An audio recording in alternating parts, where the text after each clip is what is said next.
ദൈവത്തിന്റെ മാറ്റമില്ലാത്ത തിരുവെഴുത്തുകളിൽ നിന്നും മത്തായിയുടെ സുവിശേഷം 16-ാം അധ്യായം അതിന്റെ 15, 16, 17 വാക്യങ്ങൾ.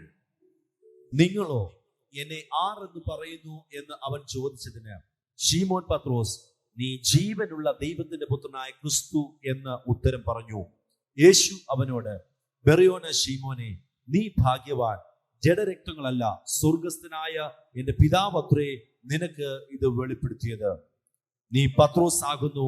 ഈ പാറമേൽ ഞാൻ എന്റെ സഭയെ പണിയും, പാതാള ഗോപുരങ്ങൾ അതിനെ ജയിക്കുകയില്ല എന്ന് ഞാൻ നിന്നോട് പറയുന്നു. നമ്മൾ വായിച്ച ദൈവവചനത്തിനായിട്ട് നമ്മുടെ കൈകളെ ഉയർത്തിയെന്ന് സ്തോത്രം ചെയ്യും. കർത്താവിന്റെ വചനത്തിന് മാറ്റമില്ല, എന്നാൽ കർത്താവിന്റെ വചനം നമുക്ക് മാറ്റം തരും. ദൈവത്തിന്റെ വചനത്തെ രൂപാന്തരപ്പെടുത്തുവാൻ ആർക്ക് സാധ്യമല്ല, എന്നാൽ ദൈവവചനം നമുക്ക് രൂപാന്തരം തരും. ഇത് വേസ്റ്റായി പോയാലും വേസ്റ്റായി പോകാത്ത ഒന്നുണ്ടെങ്കിൽ അത് ദൈവത്തിന്റെ വചനമാണ്. അതാണ് പ്രവാചകനായ യെശയ്യാവ് 55-ാം അധ്യായത്തിന്റെ 11-ാം തിരുവെഴുത്തിൽ പറയുന്നത്, എന്റെ വായിൽ നിന്ന് പുറപ്പെടുന്ന എന്റെ വചനം എനിക്കിഷ്ടമുള്ളത് ചെയ്യുകയും ഞാൻ അയച്ച കാര്യത്തെ സാധിപ്പിക്കുകയും ചെയ്യും. അത് വെറുതെ എന്റെ അടുക്കിലേക്ക് തിരിച്ചു വരികയില്ല.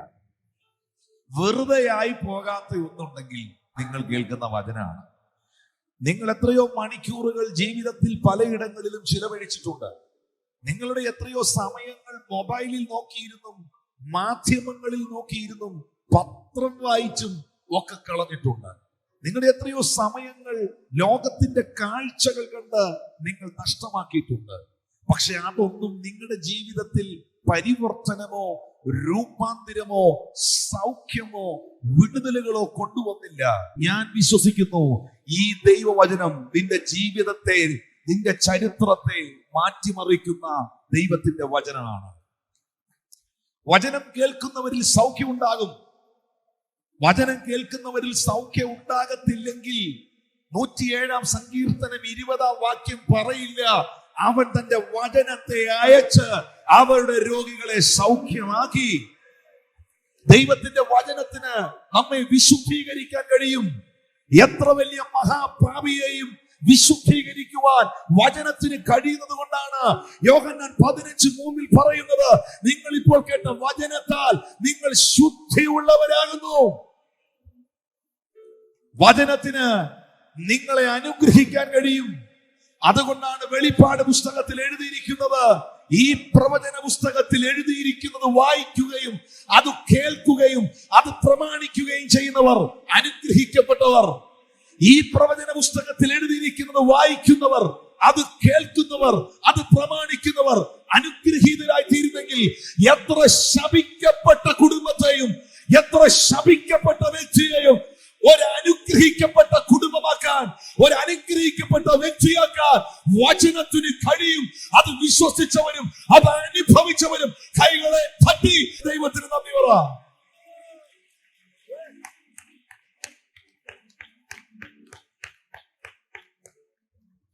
ആ മാറ്റമില്ലാത്ത ദൈവവചനത്തിൽ നിന്ന് യേശു കർത്താവ് ഫിലിപ്പിന്റെ കൈസരുടെ പ്രദേശത്ത് നിൽക്കുമ്പോൾ മത്തായി സുവിശേഷം 16-ാം അധ്യായം 13-14 വാക്യങ്ങളിൽ പറയുന്നു, യേശു ഫിലിപ്പിന്റെ കൈസരുടെ പ്രദേശത്ത് എത്തിയ ശേഷം തന്റെ ശിഷ്യന്മാരോട്, ജനങ്ങൾ മനുഷ്യപുത്രനെ ആർ എന്ന് പറയുന്നു എന്ന് ചോദിച്ചു. യേശു ചോദിക്കുകയാണ്, എന്നെ കുറിച്ച് എന്താണ് പൊതുസമൂഹത്തിന് പറയാനുള്ളത്?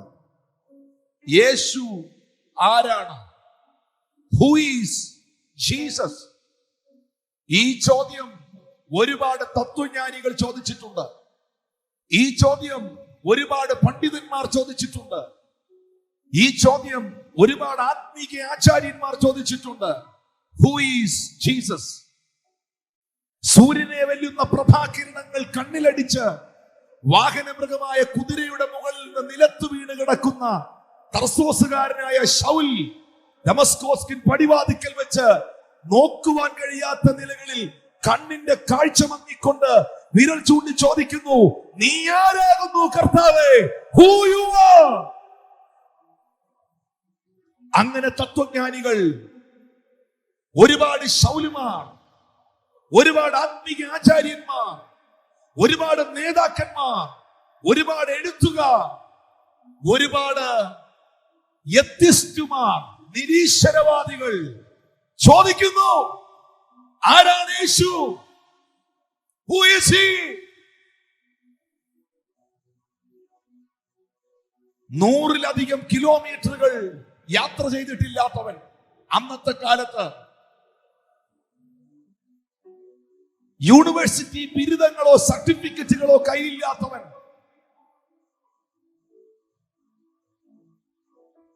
കുടുംബ പശ്ചാത്തലങ്ങളോ വ്യക്തിപരമായ കാര്യങ്ങളോ പറഞ്ഞുയർത്താനില്ലാത്തവൻ,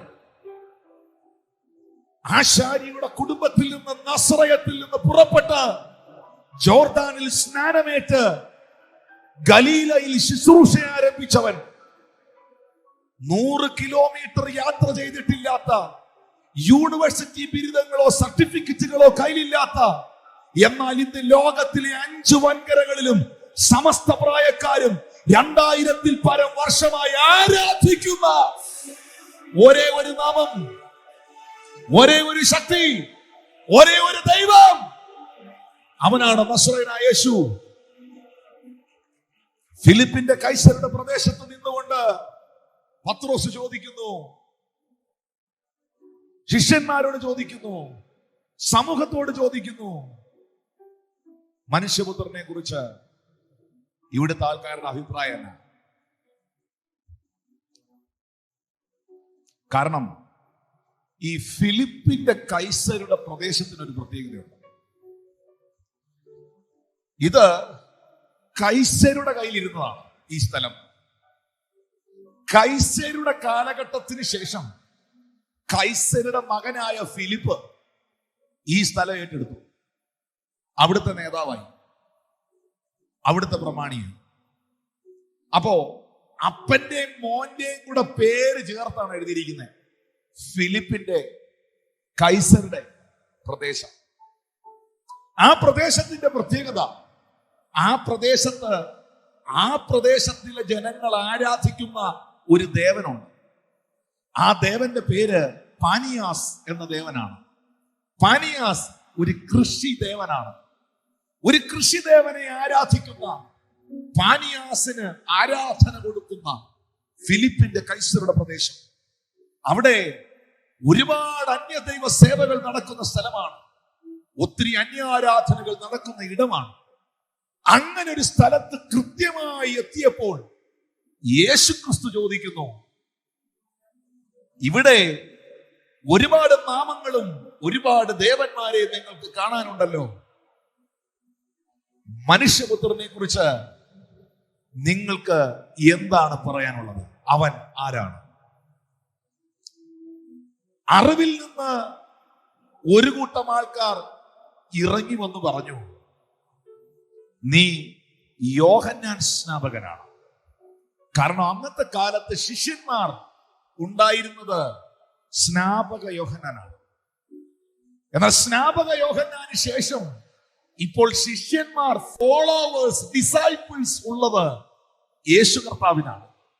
അതുകൊണ്ട് കാഴ്ചയിൽ നിന്നും അറിവിൽ നിന്നും അവർ അഭിപ്രായം ആരാഞ്ഞു, നീ യോഹന്നാൻ സ്നാപകനാണ്. മറ്റു ചിലർ പറഞ്ഞു, യോഹന്നാൻ ആയിരിക്കാൻ സാധ്യതയില്ല, ഏലിയാവായിരിക്കും. കാരണം അവരുടെ ഗ്രേറ്റ് പ്രൊഫറ്റാണ്, യഹൂദന്മാരുടെ ഗ്രേറ്റ് പ്രൊഫറ്റാണ്, വലിയ പ്രവാചകനാണ് ഈ ഏലിയാവും മോശയും എന്നൊക്കെ പറയുന്നു. അവർ വായിച്ച തോറകളിലും അവർ വായിച്ച പുസ്തകങ്ങളിലും അവരുടെ കേട്ടറിവുകളിലും ഏറ്റവും കൂടുതൽ അത്ഭുതങ്ങൾ ചെയ്തിട്ടുള്ളത് ഏലിയാവാണ്. ഇപ്പോ ഇതാ യേശുവിന്റെ കയ്യിലൂടെ അത്ഭുതം നടക്കുന്നു. ഏലിയാവ് വലിയ മിറക്കിളുകൾ നടത്തിയിട്ടുണ്ട്. യേശുവിലൂടെ മിറക്കിളുകൾ നടക്കുന്നു. ആ മിറക്കിളുകളുടെ, അത്ഭുതങ്ങളുടെ അടിസ്ഥാനത്തിൽ അവർ അഭിപ്രായം പറഞ്ഞു, ഒരുപക്ഷെ ഇവൻ ഏലിയാവായിരിക്കും. മറ്റു ചിലർ പറഞ്ഞു, ഇനി പ്രവാചകന്മാരിൽ ഏതെങ്കിലും ഒരുത്തനായിരിക്കും. കാരണം അവന്റെ അധരത്തിൽ നിന്ന് അതിശക്തമായ പ്രൊഫറ്റിക്കൽ വേർഡുകൾ, പ്രവചന ശബ്ദങ്ങൾ മുഴങ്ങുന്നു. അറിവിൽ നിന്ന് ഒത്തിരി പേർ അഭിപ്രായം പറയുന്നു. മിസ്അണ്ടർസ്റ്റാൻഡിങ്ങിൽ നിന്നും അറിവിൽ നിന്നും ആൾക്കാർക്ക് പലതും പറയാം, പലതും ചിന്തിക്കാം, പലതും അങ്ങ് വിചാരിക്കാം. പലരും പലതും പറയട്ടെ, പലരും പലതും വിചാരിക്കട്ടെ. പക്ഷേ യേശു കർത്താവ് കഴിഞ്ഞ 3 വർഷമായി തന്റെ കൂടെ നടക്കുന്ന, താൻ തിരഞ്ഞെടുത്ത അപ്പോസ്തലന്മാരുടെ നേരെ തിരിഞ്ഞിട്ട് ചോദിച്ചു, നിങ്ങളോ എന്നെ ആരെന്ന് പറയുന്നു? അതിന് ശീമോൻ പത്രോസ് കൂട്ടത്തിൽ നിന്ന് ഇങ്ങോട്ട് ഇറങ്ങി മുന്നോട്ട് വന്നു എന്നിട്ട് പറയുകയാണ്, നീ ജീവനുള്ള ദൈവത്തിന്റെ പുത്രനാകുന്ന ക്രിസ്തുവാകുന്നു. You are the son of living God. ആ പദത്തിനൊക്കെ ഭയങ്കര അർത്ഥവും വ്യാപ്തിയുണ്ട്. നീ ദൈവമാണ് എന്ന് പറയേണ്ട സ്ഥാനത്ത് നീ ജീവനുള്ള ദൈവമാണ് എന്ന് പത്രോസ് എന്തുകൊണ്ട് പറഞ്ഞു? ജീവനില്ലാത്ത പലതിനെയും അവിടെ കാണുന്ന സാഹചര്യത്തിൽ പത്രോസിന്റെ കണ്ണിൽ ചലിക്കുന്ന, തൊടുന്ന, നടക്കുന്ന, അത്ഭുതങ്ങളെ ചെയ്യുന്ന, വിളിച്ചാൽ അരികിൽ വരുന്ന, പ്രവർത്തിക്കുന്ന, രക്ഷിക്കുന്ന, വീണ്ടെടുക്കുന്ന, എന്നെ കാണുന്ന ഒരു ദൈവത്തെ ഞാൻ ഈ ഭൂമിയിൽ കണ്ടു. അവന്റെ പേരാണ് നസ്രയനായ യേശു. You are the son of living God. പ്രിയപ്പെട്ടവരെ, ഞാൻ സേവിക്കുന്നത് ജീവനുള്ള ദൈവത്തെയാണെന്ന് ഉറപ്പുള്ളവരെന്ന് കൈ ഉയർത്തി പിടിച്ചേ. ജീവനുള്ള ദൈവത്തെ സ്നേഹിക്കുന്നവർ, ജീവനുള്ള ദൈവത്തെ സേവിക്കുന്നവർ, ജീവനുള്ള ദൈവത്തിൽ വിശ്വസിക്കുന്നവർ, നല്ല ജീവനുള്ളവരെ ഹല്ലേലൂയ എന്ന് പറഞ്ഞേ. നല്ല ജീവനുള്ളവരെ ഹല്ലേലൂയ പറഞ്ഞേ. നല്ല ജീവനോട് ആ കൈയൊന്ന് അടിച്ച് അവരെ ഒന്ന് സ്തുതിച്ചേ. I am serving, I am following, I am believing the Son of God, the living God.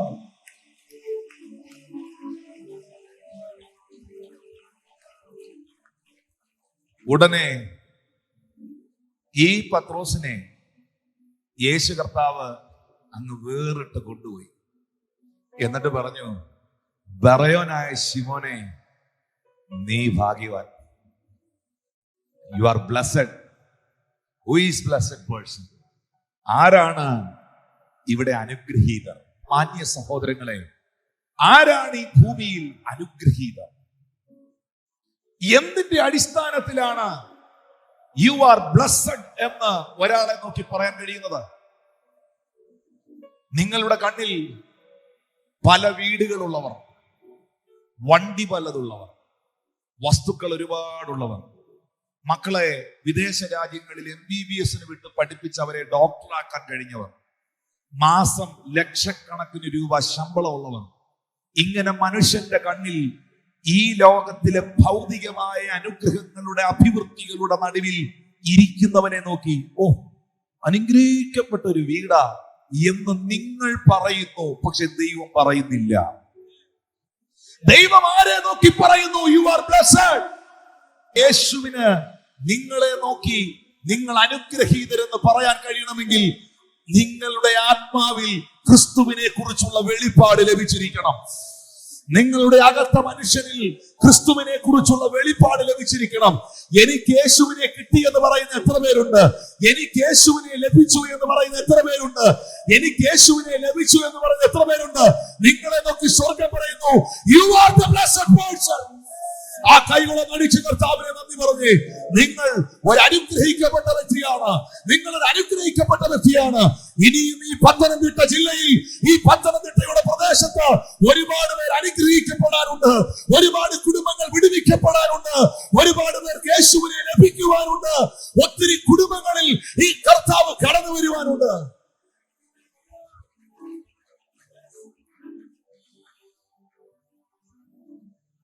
യേശുവിനെ ലഭിച്ചോ? നിന്റെ ആത്മാവിൽ നിനക്ക് യേശുവിനെ കിട്ടിയോ? കിട്ടിയോ? കിട്ടിയോ? കിട്ടിയില്ലെങ്കിൽ ഇവിടെ വെച്ച് കിട്ടണം. കിട്ടിയവരോട് ഞാൻ പറയുന്നു, you are the blessed person. സ്വർഗത്തിലെ സകല ആത്മീക അനുഗ്രഹങ്ങളാലും ക്രിസ്തുവിൽ എന്നെ അനുഗ്രഹിച്ചിരിക്കുന്ന പിതാവായവൻ വാഴ്ത്തപ്പെട്ടവൻ. ക്രിസ്തുവിൽ എന്നെ അനുഗ്രഹിച്ചിരിക്കുന്ന ഞാൻ എന്ന് ക്രിസ്തുവിലായോ അന്ന് മുതൽ ഞാൻ ഒരു അനുഗ്രഹമായി. വിശ്വസിക്കുന്ന എത്ര പേര് ഇവിടെ ഉണ്ട്? ഞാൻ എന്ന് ക്രിസ്തുവിലായോ അന്ന് മുതൽ ഞാൻ ഒരു അനുഗ്രഹമായി. എന്റെ ഭവനത്തിന്, എന്റെ ദേശത്തിന്, എന്റെ കുടുംബത്തിന്, എന്റെ സഭയ്ക്ക്, എന്റെ തലമുറയ്ക്ക്, എന്റെ ജീവിത പങ്കാളിക്ക് ഞാൻ ഒരു അനുഗ്രഹമാണ്. I am the blessed person.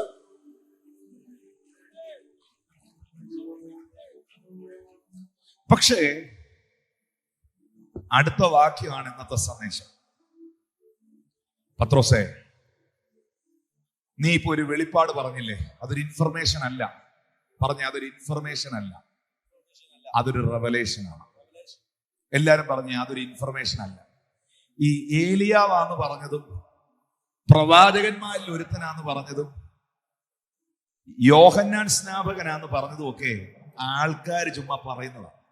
അതൊക്കെ ഒരു ഇൻഫർമേഷനാണ്. പക്ഷെ പത്രോസ് പറഞ്ഞത് ഒരു ഇൻഫർമേഷൻ അല്ല, പത്രോസ് പറഞ്ഞത് ഒരു റെവലേഷനാണ്. പത്രോസ് പറഞ്ഞത് ഒരു വെളിപ്പാടാണ്. അതുകൊണ്ട് പീറ്ററിനെ അങ്ങോട്ട് മാറ്റി നിർത്തി, വെളിപ്പാടുള്ളവനെ അങ്ങോട്ട് മാറ്റി നിർത്തി, വെളിപ്പാടുള്ളവനെ അങ്ങോട്ട് വേറിട്ട് നിർത്തി. യേശു അവനോട് പറയുകയാണ്, പീറ്റർ, ഈ പാറമേൽ ഞാൻ എൻ്റെ സഭയെ പണിയും. ഏത് പറയാ? ക്രിസ്തു യേശു ദൈവപുത്രൻ എന്ന വെളിപ്പാടിന്റെ പാറ. അതിനകത്ത് ഞാൻ എൻ്റെ സഭയെ പണിയും. പീറ്ററെ, ഒരുത്തനും പ്രാർത്ഥിച്ചാലും പ്രാർത്ഥിച്ചില്ലേലും ഞാൻ എൻ്റെ സഭയെ പണിയും. പാതാള ഗോപുരം അതിനെ ജയിക്കില്ല, ജയിക്കില്ല, ജയിക്കില്ല, ജയിക്കില്ല, ജയിക്കില്ല. ഇത് പറഞ്ഞവൻ തോറ്റവനല്ല, ഇത് പറഞ്ഞവൻ ജയിച്ചവനാണ്.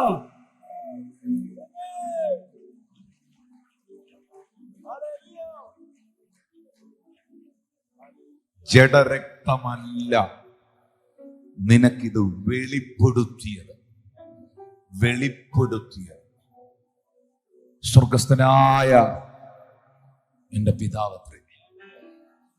ദൈവമക്കളെ, അത്ഭുതം എവിടെയാ നടക്കുന്നതെന്നറിയാമോ? നമ്മൾ മറ്റുള്ളവരിൽ നിന്ന് വ്യത്യസ്തരാകുന്ന എവിടെയാണെന്നറിയാമോ? ഈ വെളിപ്പാടിലാണ്. അഭിപ്രായങ്ങൾക്ക് വ്യത്യാസം ഉണ്ടാകാം, അറിവുകൾക്ക് മാറ്റങ്ങൾ ഉണ്ടാകാം, ഇഷ്ടങ്ങൾ മാറി മറിയാം. പക്ഷേ വെളിപ്പാടുകൾ മാറുന്നില്ല. നമ്മളിൽ കുറെ ആൾക്കാര് കുറച്ച് ഇൻഫർമേഷനുകളിലാണ് വിശ്വസിച്ചിരിക്കുന്നത്. മൈൻഡിൽ കിട്ടിയിരിക്കുന്ന കുറെ ഇൻഫർമേഷനുകൾ. പക്ഷെ റെവലേഷൻസ്, വെളിപ്പാട് ഒരിക്കലും നമ്മുടെ ചിന്തയിൽ വരുന്നതല്ല, മൈൻഡിലല്ല. റെവലേഷൻ ഉണ്ടാകുന്നത് സ്പിരിറ്റിലാണ്. വെളിപ്പാട് ലഭിക്കുന്നത് ആത്മമനുഷ്യനിലാണ്. ചിന്തകൾ വരുന്നത് എൻ്റെ മനസ്സിലാണ്. എൻ്റെ മനസ്സിൽ വരുന്ന ചിന്തകളല്ല എന്നെ ഒരത്ഭുതമാക്കുന്നത്, എൻ്റെ ആത്മാവിൽ ലഭിച്ചിരിക്കുന്ന റെവലേഷൻസ് ആണ്. ഈ ഇൻഫർമേഷനും റെവലേഷനും തമ്മിലുള്ള വ്യത്യാസം എന്നാണെന്നറിയാമോ? The information will guide you, but the revelation will transform you. എന്ന് പറഞ്ഞാൽ, നിങ്ങളൊരു ഹോസ്പിറ്റലിൽ ചെല്ലുമ്പോൾ അവിടെ ഇൻഫർമേഷൻ സെന്ററുകൾ കാണും. റെയിൽവേ സ്റ്റേഷനിലും ഉണ്ട്, എയർപോർട്ടിലും ഉണ്ട്, നല്ല ആള് കൂടുന്ന എല്ലായിടത്തും ഉണ്ട്. ഇൻഫർമേഷൻ സെന്ററുകളാണ്. ചേട്ടാ, എത്ര മണിക്കാണ് ട്രെയിൻ വരുന്നത്? ഇൻഫർമേഷൻ സെന്ററിൽ നിന്ന് ആ സമയം പറയും. ഇവിടെ വെയിറ്റിംഗ് റൂം എവിടെയാണ്? ഇൻഫർമേഷൻ സെന്ററിൽ ചെന്ന് ചോദിച്ചാൽ അവർ പറഞ്ഞു തരും. എനിക്കൊന്ന് ടോയ്ലറ്റിൽ, വാഷ്റൂമിൽ പോകണം, വാഷ്റൂം എവിടെയാണ്? ഇതുവഴി പോയി ഇടത്തോട്ട് പോവുക. ഇൻഫർമേഷനുകൾ നിങ്ങളെ ഗൈഡ് ചെയ്യും, നിങ്ങളെ നയിക്കും. വെളിപ്പാടുകൾ നിങ്ങളെ രൂപാന്തരപ്പെടുത്തും. വെളിപ്പാടുകൾ നിങ്ങളുടെ ലൈഫിനെ ചേഞ്ച് ചെയ്യും. അപ്പോസ്തലനായ പൗലോസ് ഇത് രണ്ടും എക്സ്പീരിയൻസ് ചെയ്ത ഒരാളാണ്. യേശുവിനെ കുറിച്ച് ശൗലിന് കിട്ടിയ കുറെ ഇൻഫർമേഷനുകളുണ്ട്. അപ്പോസ്തലന്മാരെ കുറിച്ച് ശൗലിന് കിട്ടിയ കുറെ ഇൻഫർമേഷനുകളുണ്ട്. ആ ഇൻഫർമേഷനുകളുടെ അടിസ്ഥാനത്തിലാണ് ഈ പുള്ളിക്കാരൻ സഭയെ മുടിക്കാൻ ഇറങ്ങി നടന്നത്. പിൽക്കാലത്ത് ഈ പൗലോസിന് യേശുവിനെ കുറിച്ചുള്ള റെവലേഷൻ ഉണ്ടായി. ആ വെളിപ്പാടാണ് പിന്നത്തേതിൽ പുള്ളി സഭ പണിയുന്നവനായത്. ഇൻഫർമേഷനുകൾ നമ്മളെ ചിലതിലേക്ക് നയിക്കുന്നു. വെളിപ്പാടുകൾ നമ്മളെ തന്നെ മാറ്റുന്നു. അതുകൊണ്ടാണ് ഗലാത്യർക്കെഴുതിയ ലേഖനം 1-ാം അധ്യായത്തിന്റെ 11-12 വാക്യങ്ങളിൽ പൗലോസ് പറയുന്നത്, സഹോദരന്മാരെ ഞാൻ അറിയിച്ച സുവിശേഷം മാനുഷ്യമല്ല എന്ന് നിങ്ങളെ ഓർപ്പിക്കുന്നു.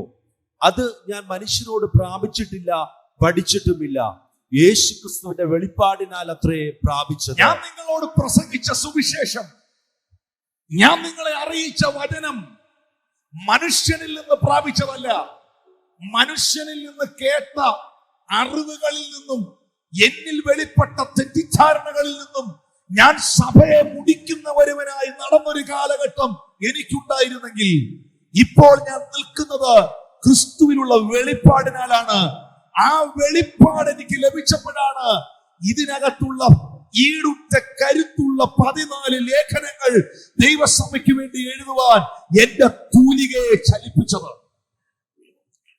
പൗലോസ് സഭയ്ക്ക് വേണ്ടി പ്രാർത്ഥിക്കുമ്പോഴും പൗലോസ് തന്നെ കുറിച്ച് സംസാരിക്കുമ്പോഴും എഫെസ്യർ 3:8-9 വാക്യങ്ങളിൽ പറയുന്നു, സകല വിശുദ്ധന്മാരിലും ഏറ്റവും ചെറിയവനായ എനിക്ക് ജാതികളോട് ക്രിസ്തുവിന്റെ അപ്രമേയ ധനത്തെ കുറിച്ച് പ്രസംഗിക്കാനും സകലവും സൃഷ്ടിച്ച ദൈവത്തിന്റെ അനാദികാലം മുതൽ മറഞ്ഞു കിടന്ന മർമ്മം, സകലവും സൃഷ്ടിച്ച ദൈവത്തിന്റെ അനാദികാലം മുതൽ മറഞ്ഞു കിടന്ന മർമ്മം, ഇത് ചിലർക്ക് മറഞ്ഞു കിടക്കുകയാണ്, ഇത് ചിലർക്ക് മറഞ്ഞിരിക്കുകയാണ്. എന്നാൽ പൗലോസ് പറയുന്നു, ആ മർമ്മത്തിന്റെ വ്യവസ്ഥ ഇന്നതെന്ന് എല്ലാവർക്കും പ്രകാശിപ്പിക്കാനായി എന്റെ ദൈവം എനിക്ക് കൃപ നൽകി. ക്രിസ്തു ഈ പട്ടണത്തിൽ ആർക്കെങ്കിലും മറഞ്ഞിരിക്കുമെങ്കിൽ, അവനെ കുറിച്ചുള്ള വെളിപ്പാട് ആർക്കെങ്കിലും ലഭ്യമാകാതെ പോയെങ്കിൽ, നിങ്ങൾക്ക് സമാധാനം എന്ന ഈ ക്രൂസൈഡിലൂടെ ക്രിസ്തുവിനെ കുറിച്ചുള്ള വെളിപ്പാട് പരിശുദ്ധാത്മാവ് മറനീക്കി വ്യക്തികളിൽ വെളിപ്പെടുത്തട്ടെ എന്ന് ഞാൻ ദൈവത്തോട് പ്രാർത്ഥിക്കുകയാണ്. പൗലോസിന്റെ പ്രാർത്ഥന എന്തായിരുന്നു? എഫെസ്യർ 3:14 മുതൽ 21 വരെയുള്ള വാക്യങ്ങളിൽ അപ്പോസ്തലൻ പ്രാർത്ഥിക്കുന്നു, അത് നിമിത്തം സ്വർഗത്തിലും ഭൂമിയിലുള്ള സകല കുടുംബത്തിലും പേര് വരുവാൻ കാരണമായ എന്റെ പിതാവിന്റെ സന്നിധിയിൽ ഞാൻ മുട്ടുകുത്തുന്നു. എന്തിനു വേണ്ടി? നിങ്ങളൊക്കെ മുട്ടുകുത്തിയത് എന്തിനു വേണ്ടിയാണ്? ജോലി കിട്ടാൻ മുട്ടുകുത്തിയവരുണ്ട്, പിള്ളേരുടെ പഠനകാര്യങ്ങൾ ശരിയാകാൻ മുട്ടുകുത്തിയവരുണ്ട്, പിന്നെ അതിശക്തമായ പോരാട്ടം വെളിപ്പെട്ട് മുട്ടുകുത്തി പോയവരുണ്ട്. അങ്ങനെ വിവിധ നിലകളിൽ മുട്ടുകുത്തിയവരുണ്ട്. പക്ഷെ പൗലോസ് എന്തിനാണ് ഇവിടെ മുട്ടുകുത്തിയേ? പൗലോസ് എന്തിനാ ഇവിടെ മുട്ടുകുത്തിയേ? 17-ാമത്തെ വാക്യത്തിൽ 16-ാമത്തെ വാക്യത്തിൽ പറയുന്നു, അവൻ തന്റെ മഹത്വത്തിന്റെ ധനത്തിനൊത്ത വേണം അവന്റെ ആത്മാവിന് നിങ്ങൾ അകത്തെ മനുഷ്യനെ സംബന്ധിച്ച് ശക്തിയോട് ബലപ്പെടേണ്ടതിനും. പുള്ളിക്ക് ഒറ്റ ലക്ഷ്യമുള്ളൂ, എന്റെ അകത്തൊരു മനുഷ്യനുണ്ട്, എന്റെ അകത്തൊരു ആത്മാവുണ്ട്, ആ ആത്മാവ് ശക്തിപ്പെടണം. എന്നിട്ട് ക്രിസ്തു വിശ്വാസത്തിൽ ഹൃദയങ്ങളിൽ വസിക്കേണ്ടതിന് വരം നൽകണം, സ്നേഹത്തിൽ അങ്ങോട്ട് വേരൂന്നണം. അത് അടിസ്ഥാനപ്പെട്ട് അതിന്റെ വീതിയും നീളവും ഉയരവും ആഴത്ത് എന്തെന്ന് സകല വിശുദ്ധന്മാരോടുകൂടെ ഗ്രഹിക്കണം. എന്നിട്ട് പരിജ്ഞാനത്തെ കവിയുന്ന ക്രിസ്തുവിന്റെ സ്നേഹത്തെ അറിയണം, പ്രാപ്തരാകണം. അതിന് ദൈവത്തിന്റെ എല്ലാ നിറവോളവും നിങ്ങളങ്ങോട്ട് നിറഞ്ഞു വരണം. വന്നാൽ അത് സംഭവിച്ചാൽ, എന്നാൽ നാം ചോദിക്കുന്നതിലും നാം നനയ്ക്കുന്നതിലും അത്യന്തപരമായി ചെയ്യുവാൻ നമ്മിൽ വ്യാപരിക്കുന്ന ശക്തിയാൽ കഴിയും. ആരും മിണ്ടുന്നില്ലെന്ന് എനിക്കറിയാം. മനസ്സിലാകാഞ്ഞതുകൊണ്ട് 20ാമത്തെ വാക്യം മാത്രം പറഞ്ഞ് കൈകൊട്ടുന്നവരുണ്ട്. 20ാമത്തെ വാക്യത്തിന് മാത്രം ഹല്ലേലൂയ പറയുന്നവരുണ്ട്. എന്നാൽ നാം ചോദിക്കുന്നതിലും ആ എന്നാൽ എന്നുള്ള പദം മറക്കല്ലേ. ആര് ചോദിക്കുന്നതിലും ആര് നനയ്ക്കുന്നതിലും അത്യന്തപരമായിട്ടാണ് ദൈവം പ്രവർത്തിക്കുന്നത്. എല്ലാവരും ചോദിക്കുന്നതിലും എല്ലാവരും നനയ്ക്കുന്നതുമല്ല, ക്രിസ്തുവിന്റെ സ്നേഹത്തിന്റെ ആഴത്തിൽ വേരൂന്നി അവനെ കുറിച്ചുള്ള പരിജ്ഞാനത്തെ, ബുദ്ധിയെ കവിയുന്ന വെളിപ്പാടിനെ സ്വീകരിച്ച് യഥാർത്ഥമായി യേശു ക്രിസ്തു ആരെന്ന ആത്മാവിൽ പിടിച്ച് ദൈവസന്നിധിയിൽ മുഴങ്കാൽ മടക്കുന്നവനോട് പറയുന്നു, നീ ചോദിക്കുന്നതിലും നീ നനയ്ക്കുന്നതിലും അത്യന്തപരമായിരിക്കും നിന്റെ ലൈഫ്. എന്റെ ദൈവം സൗഖ്യമാക്കുന്നവനെന്നുള്ള വെളിപ്പാട് എത്ര പേരിലുണ്ട്? അവര് സൗഖ്യമാകും. ദൈവം മാനിക്കുന്ന ദൈവം എന്ന വെളിപ്പാടുള്ള എത്ര പേരുണ്ട്? അവർ മാനിക്കപ്പെടും. എന്റെ ദൈവത്തിന് ഏത് പരാജിതനെയും ജയിപ്പിക്കാൻ കഴിയും എന്ന വെളിപ്പാടിൽ ജീവിക്കുന്ന എത്ര പേരുണ്ട്? അവനൊരു അത്ഭുതമാകും.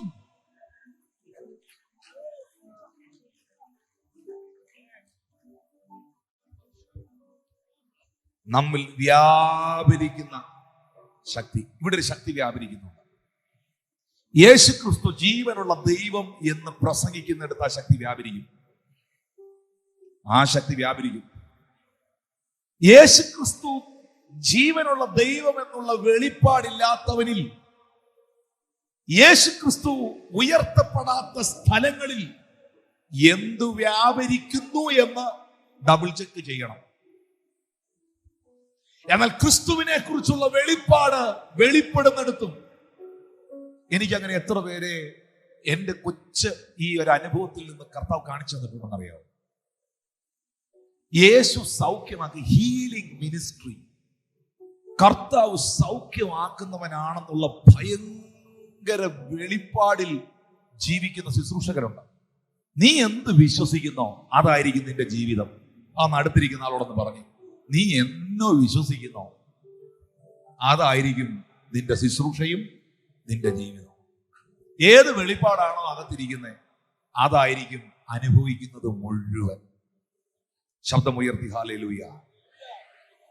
അതുകൊണ്ട് ഈ വ്യാപരിക്കുന്ന ശക്തിയെ നിങ്ങൾ വിസ്മരിച്ചു കളയരുത്. ഞാൻ കർത്താവിനെ ഇവിടെ പ്രസംഗിക്കുമ്പോൾ നിങ്ങളോട് ദൈവാത്മാവ് പറയാൻ പറയുകയാണ്, നിങ്ങൾ ചോദിക്കുന്നതിനും നിങ്ങൾ നനയ്ക്കുന്നതിനും അത്യന്തപരമാകും നിങ്ങളുടെ ലൈഫ്, നിങ്ങളുടെ മിനിസ്ട്രി, നിങ്ങളുടെ കുഞ്ഞുങ്ങൾ, നിങ്ങളുടെ ജീവിതം. കാരണം വ്യാപരിക്കുന്ന ശക്തിക്ക് നിനക്ക് വിരോധമായി നിൽക്കുന്ന സകലത്തെയും പൊട്ടിച്ചു കളയാൻ കഴിയും. അത് വിശ്വസിക്കുന്നവരെ ഇതിനകത്ത് ഇരിപ്പുണ്ടോ? ഇതിൽ വ്യാപരിക്കുന്ന ദൈവശക്തിക്ക് നിന്നെ സൗഖ്യമാക്കാൻ കഴിയും. ഇതിൽ വ്യാപരിക്കുന്ന ദൈവശക്തിക്ക് നിന്നെ ഉപയോഗിക്കാൻ കഴിയും. ഇതിൽ വ്യാപരിക്കുന്ന ദൈവശക്തിക്ക് നിനക്ക് വിരോധമായി ഉയർത്തപ്പെട്ട സകല ശക്തികളെയും തകർക്കാൻ കഴിയും. ഇതിൽ വ്യാപരിക്കുന്ന ദൈവശക്തിക്ക് സകലത്തെ പൊട്ടിക്കാൻ കഴിയും. അത് വിശ്വസിക്കുന്നവർ ആരാധിച്ചു, അത് നിങ്ങളുടെ മേൽ വരും. എനിക്കത് കാണാൻ കഴിയുന്നില്ല, പക്ഷെ ഞാനത് ശരീരത്തിൽ അനുഭവിക്കുന്നു. എന്റെ ബോഡിയിൽ ഞാനത് അനുഭവിക്കുന്നു, എന്റെ സ്പിരിറ്റിൽ ഞാനത് അനുഭവിക്കുന്നു, എന്റെ മൈൻഡിൽ ഞാനത് അനുഭവിക്കുന്നു. വ്യാപരിക്കുന്ന ദൈവകൃപ.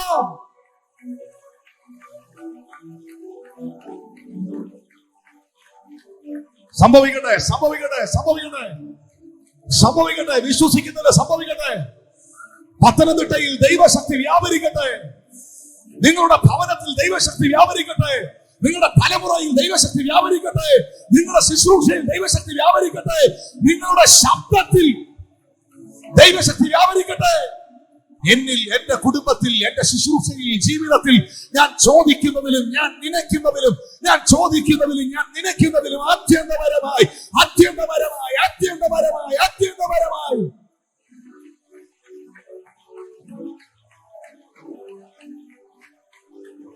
ജീവിതങ്ങളിൽ ഭയങ്കര മാറ്റങ്ങൾ ഉണ്ടാകുകയാണ്. യേശുവിന്റെ നാമത്തിൽ നിന്റെ ജീവിത നിലവാരം തന്നെ ആത്മാവ് മാറ്റുവാൻ ഉദ്ദേശിക്കുകയാണ്.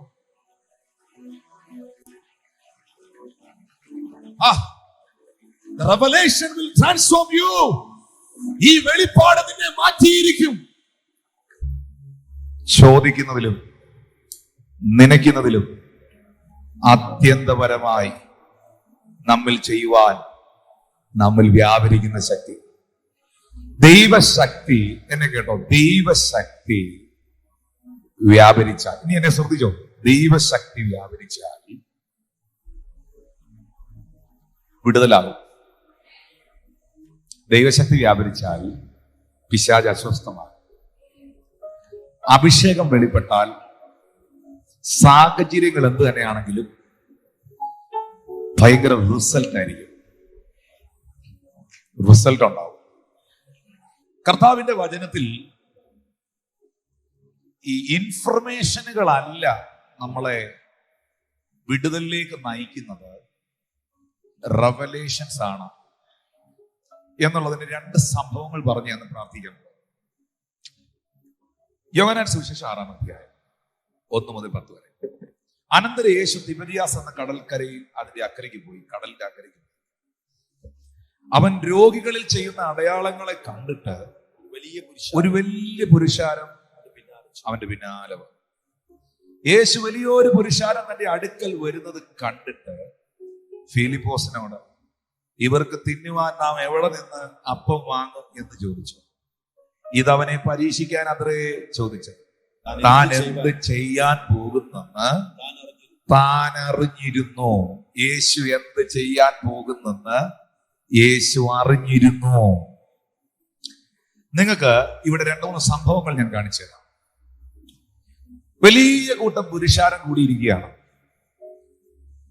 കർത്താവ് പറയുന്നു, ഇവർക്ക് ഭക്ഷിക്കാൻ എന്തെങ്കിലും കൊടുക്കണം. ഉടനെ ഫിലിപ്പോസ് ബുദ്ധിയിൽ നിന്ന്, ചിന്തയിൽ നിന്ന് കർത്താവിനോട് പറയുന്നു, ഇവർക്ക് എവിടെ നിന്ന് ഇത്ര അപ്പം വാങ്ങിക്കും? സ്ഥലം നോക്കിയേ, വിജനമായ സ്ഥലം. ഏത് റെസ്റ്റോറന്റിൽ നിന്ന് 5000 പേരെ കഴിപ്പിക്കാനുള്ള ഫുഡ് കിട്ടും? പക്ഷെ അടുത്ത വാക്യം കേട്ടോ, ഇത് ഈ ഫിലിപ്പോസിനെ പരീക്ഷിക്കാൻ അത്രേ യേശു ചോദിച്ചു. താൻ എന്ത് ചെയ്യാൻ പോകുന്നെന്ന് താൻ അറിഞ്ഞിരുന്നു. അടുത്ത നിമിഷത്തിൽ ഇവിടെ 5 അപ്പവും 2 മീനും വരും. അതെടുത്ത് ബ്ലസ് ചെയ്യും. അത് 10,000-ങ്ങളായി വർദ്ധിക്കും.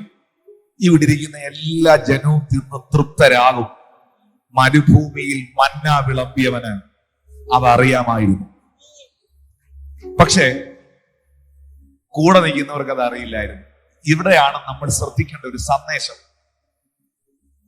നമ്മുടെ ഇന്നലകളെ നമുക്കറിയാം, നമ്മുടെ ഇന്നിനെ നമുക്കറിയാം, പക്ഷെ നമ്മുടെ നാളകളെ നമുക്ക് അറിഞ്ഞുകൂടാ. ഇന്നലത്തെ അനുഭവങ്ങൾ അറിയാവുന്നവരിവിടെ ഉണ്ട്, പക്ഷെ നാളെ എന്നാന്നുള്ളത് അറിഞ്ഞുകൂടാ. അവിടെയാണ് നമ്മുടെ ടെൻഷൻ, അവിടെയാണ് നമ്മുടെ ഭാരം.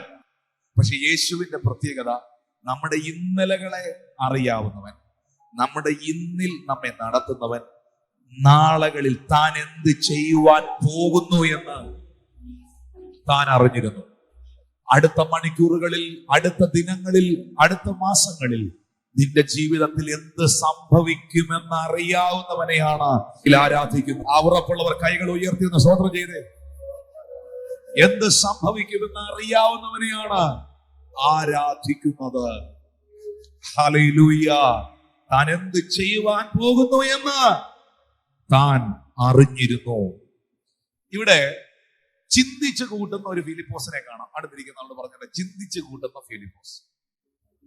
അങ്ങനെയുള്ള എല്ലാ ഫിലിപ്പോസുമാരും ഒരു ഹല്ലേലൂയ പറഞ്ഞു കണ്ടോ? ചിന്തിച്ചു കൂട്ടുന്ന ഫിലിപ്പോസ് ചിന്തിക്കുകയാണ്, നാളെ എന്നാ കഴിക്കും, പിള്ളേരുടെ ഫീസ് എങ്ങനെ കൊടുക്കും, കാര്യങ്ങൾ എങ്ങനെ നടക്കും, വീട്ടിലെ കാര്യങ്ങൾ എന്നാവും, ജോലി എന്നാവും, ശുശ്രൂഷ എന്നാവും, ചിന്തിച്ചു കൂട്ടുക. എന്നാൽ ഈ സമയത്ത് അന്ത്രയോസ് വന്ന യേശുവിനോട് പറയുന്നു, ഗുരു, ഇവിടെ ഒരു ബാലകനുണ്ട്, അവന്റെ കയ്യിൽ 5 യവത്തപ്പവും 2 മീനും ഉണ്ട്. അന്ത്രയോസ് ഇതിന്റെ ഇടയിൽ അന്വേഷിക്കുകയാണ്, ആരുടെയെങ്കിലും കയ്യിൽ എന്തെങ്കിലും ഉണ്ടോന്ന്. അന്ത്രയോസ് കണ്ടെത്തി ഒരു ചെറുക്കന്റെ കയ്യിൽ 5 യവത്തപ്പവും 2 മീനും ഇരിക്കുന്നത്. പൊതി അഴിച്ചു നോക്കിയെന്നേ. പൊതി അഴിച്ചു നോക്കാതെ യവത്തപ്പമാണോ പൊറോട്ടയാണോ എന്ന് എങ്ങനെ അറിയും? റൊട്ടിയാണോ ബ്രെഡാണോ മീനാണോ ബീഫാണോ എന്ന് എങ്ങനെ അറിയും? കൃത്യമായിട്ട് പുള്ളി പൊതിയെല്ലാം അഴിച്ചു നോക്കി, കൃത്യമായിട്ട് നോക്കി. ഇത് നമ്മുടെ ഭാഷയിൽ പറഞ്ഞാൽ ഇത് സെറ്റാക്കി വെച്ചിട്ട് യേശുവിന്റെ അടുക്കൽ വന്നിട്ട് പറഞ്ഞു, ഗുരു, ഇവിടെ ഒരു പയ്യനുണ്ട്, ഒരു ബാലകനുണ്ട്, അവന്റെ കയ്യിൽ 5 യവത്തപ്പവും 2 മീനും ഉണ്ടെന്ന് പറഞ്ഞു. അന്ത്രയോസും യേശുവിനെ കൊടുത്തത് ഒരു ഇൻഫർമേഷൻ അല്ലേ? ആണോ? ഇൻഫർമേഷൻ ആണോ? 5 അപ്പവും 2 മീനും ഉണ്ടെന്ന ഇൻഫർമേഷൻ. പക്ഷെ ആ സമയത്ത് യേശു പറയുന്നു, പുരുഷാരത്തോട് നിലത്തിരിക്കുവാൻ കൽപ്പിക്കുവീൻ. ആളുകളെ ഇരുത്തുവീൻ. അത് ഇൻഫർമേഷൻ അല്ല, അത് റെവലേഷനാണ്. കാര്യം എന്നറിയോ? ഈ 5000 പേര് കൂടി വന്നിരിക്കുന്നിടത്ത് 5 പാക്കറ്റ് ബ്രെഡിന് എന്ത് പ്രസക്തി? 5000 പേരിരിക്കുന്നിടത്ത് 2 ഫിഷ് കറിക്ക് എന്ത് പ്രസക്തി? അതുകൊണ്ട് എന്തേലും കാണിക്കാൻ പറ്റുമോ? ഒന്നും കാണിക്കാൻ പറ്റുകയില്ല. ആളുകളെ ഇരുത്തുവീനെന്ന് കർത്താവ് പറഞ്ഞത് താൻ ആരാണ് എന്ന തന്നെ കുറിച്ചുള്ള ബോധ്യമാണ്. മനസ്സിലാവുന്നുണ്ടോ? ഒരിക്കൽ പിശാച് ഈ കർത്താവിനോട് പറഞ്ഞു, നീ ദൈവപുത്രനാണെങ്കിൽ ഈ കല്ലിനോട് അപ്പമായി തീരാൻ പറ. കാരണം പിശാചിനെ അറിയായിരുന്നു കല്ലും അവൻ അപ്പമാക്കാൻ പറ്റുമെന്ന്. പക്ഷെ അവിടെ കല്ല് അപ്പമാക്കേണ്ട കാര്യമില്ല. സാത്താനോട് യേശു പറഞ്ഞു, മനുഷ്യൻ അപ്പം കൊണ്ട് മാത്രമല്ല ദൈവത്തിന്റെ വായിൽ നിന്ന് വരുന്ന സകല വചനങ്ങൾ കൊണ്ടും ജീവിക്കുന്നു എന്ന് എഴുതിയിരിക്കുന്നു.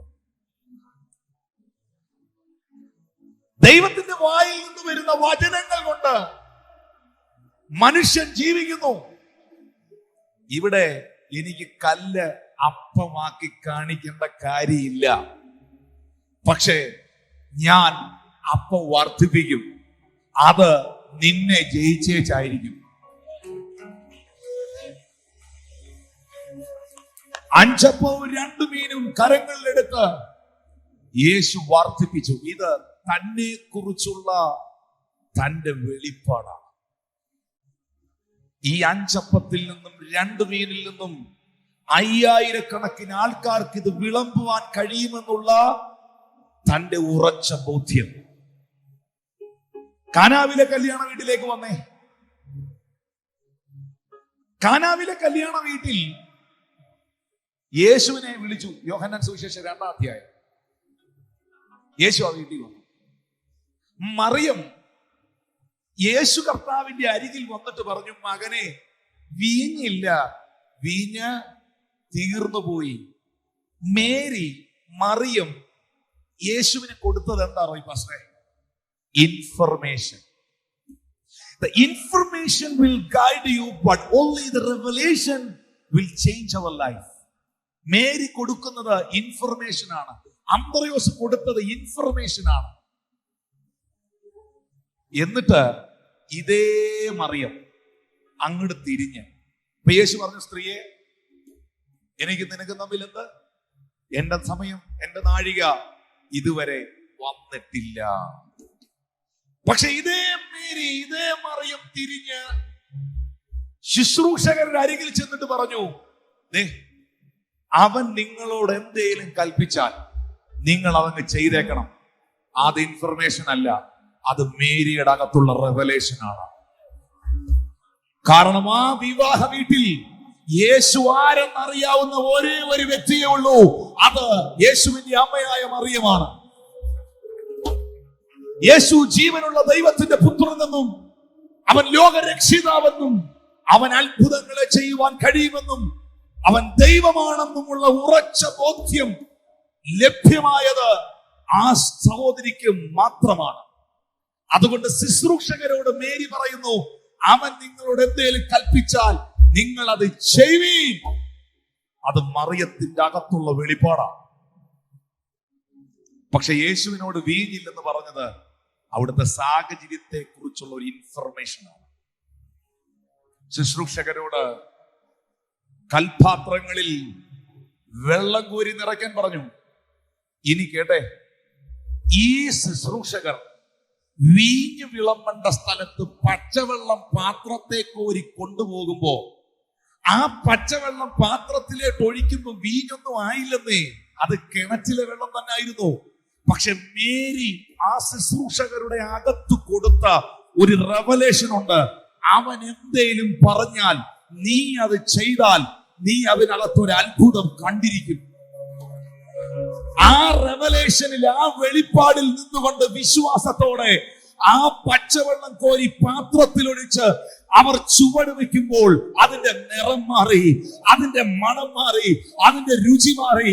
ഇന്ന് രാത്രിയിൽ ക്രിസ്തുവിനെ കുറിച്ചുള്ള നിന്റെ വെളിപ്പാട് നിന്റെ നിറം മാറ്റും, നിന്റെ രുചി മാറ്റും, നിന്റെ ഗന്ധം മാറ്റും, നിന്റെ അനുഭവം മാറ്റും, നിന്റെ ജീവിതത്തെ മാറ്റും.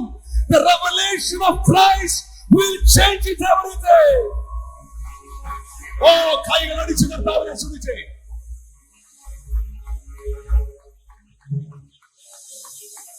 ലൂക്കോസ് 18 വരുമ്പോൾ യേശു എരിഹോവിനടുത്തു. ലൂക്കോസ് സുവിശേഷം 18 അധ്യായം 35 മുതൽ അവൻ എരിഹോവിൽ എത്തിയപ്പോൾ ഒരു കുരുടൻ വഴിയരികിൽ ഇരുന്നുകൊണ്ടിരുന്നു. 36 വാക്യത്തിൽ പറയുന്ന പുരുഷാരം പോകുന്നത് കേട്ടിട്ട് ഇത് എന്ത് എന്ന് അവൻ ചോദിച്ചു. കാണാൻ മേല പുള്ളിക്ക്. പുള്ളി ചോദിക്കുകയാണ്, what is happening? Who is going here? Who is walking here? ആരാ ഇവിടെ നടക്കുന്നത്? ഇവിടെ എന്തോ നടക്കുന്നത്? Who is that person? ആള് കൂടുന്നിടത്ത് യാചിക്കാൻ വന്ന യാചകൻ ചോദിക്കുന്നു, ആരാണ് ഇതുവഴി പൊക്കൊണ്ടിരിക്കുന്നത്? ഇവരെല്ലാം കൂടെ ചേർന്ന് പറഞ്ഞു കൊടുത്തു, അത് നസ്രയനായ യേശുവാണ്. നസ്രയത്തിൽ നിന്ന് വന്ന നസ്രയനായ യേശു. അവന് കിട്ടിയ ഇൻഫർമേഷൻ എന്തുവാ? Jesus of Nazareth passing this place. നസ്രയനായ യേശു ഇതുവഴി കടന്നു പോകുന്നു. പക്ഷെ ഈ പുള്ളി വിളിച്ചത് എന്തുവാ? ദാവീദ് പുത്രാ, നസ്രയനായ യേശുവേ എന്നല്ല. ദാവീദ് പുത്രാ, യേശുവേ എന്നോട് കരുണയുണ്ടാകണമേ. അവന് കിട്ടിയ ഇൻഫർമേഷൻ നസ്രയനായ യേശുവാണെങ്കിൽ അവന്റെ അകത്ത യേശുവിനെ കുറിച്ചുള്ള റെവലേഷൻ ദാവീദ് പുത്ര എന്നുള്ളതാ. ചൊല്ലിത്തരുന്നത് ഏറ്റു ചൊല്ലുന്നതല്ല പ്രാർത്ഥന. ആരെങ്കിലും പറഞ്ഞു തരുന്നത് അതുപോലെ ഏറ്റുപിടിക്കുന്നതല്ല. നിന്റെ അകത്ത് നിന്ന്, നിന്റെ ഉള്ളത്തിൽ നിന്ന് ദൈവത്തെ കുറിച്ചുള്ള ഒരു വെളിപ്പാട് പുറത്തു വരണം.